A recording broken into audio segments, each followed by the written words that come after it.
আজকে লাল লাল ঝাল ঝাল করে চিকেন কষা বানাবো। তো চলো দেখতে থাকো সবাই। এখানে আমি সবকিছু রেডি করে নিয়েছি।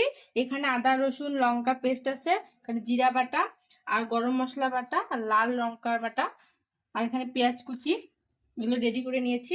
আর কড়াইতে আমি তেল গরম করতে দিয়েছি, তেল অলরেডি গরম হয়ে গেছে। এখন আমি কষাটা চড়াবো মাংসটা, তার জন্য দিয়ে দেব লাল লঙ্কা আর তেজপাতা। যাও,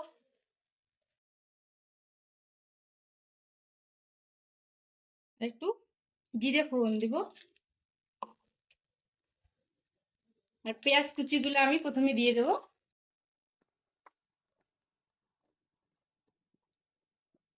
আর পেঁয়াজটা ভাজার জন্য একটু লবণ দিয়ে দেবো, যাতে ভালো করে তাড়াতাড়ি ভাজা হয়।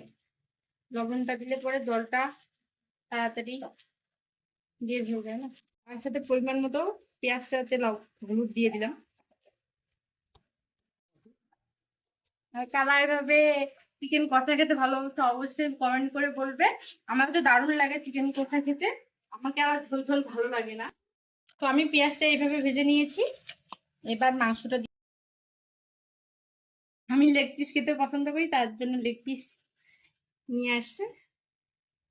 মাংসটার অনুযায়ী লবণ দিয়ে দেবো, হলুদ দেবা,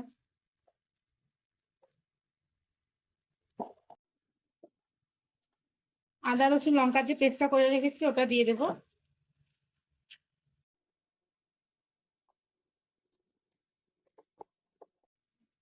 জিরে বাটাটাও দিয়ে দেবো।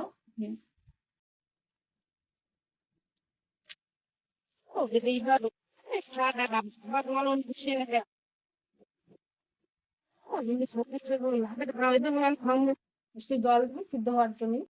দেখো মাংসটার কালারটা কত সুন্দর হয়েছে, আর মশলা থেকে তেলটা বের হয়ে এসছে। তো এবার একটু জল দেব, জল দিয়ে দিয়ে পরে মাংসটা নামিয়ে নেবো। তো গরম মশলা বাটাটা দিয়ে দেবো। মাংসটা হয়ে গেছে, তো একটু ঢাকা দেবো, ঢাকা দিয়ে পরে নামাই নেব। দেখো চিকেন কষাটা আমার হয়ে গেছে, তো এখন নামাই নিব আমি। কত সুন্দর হয়েছে দেখো। যদি ভালো লেগে থাকে অবশ্যই একটা লাইক কমেন্ট শেয়ার করে দিও, আর পাশে থাকো সবাই।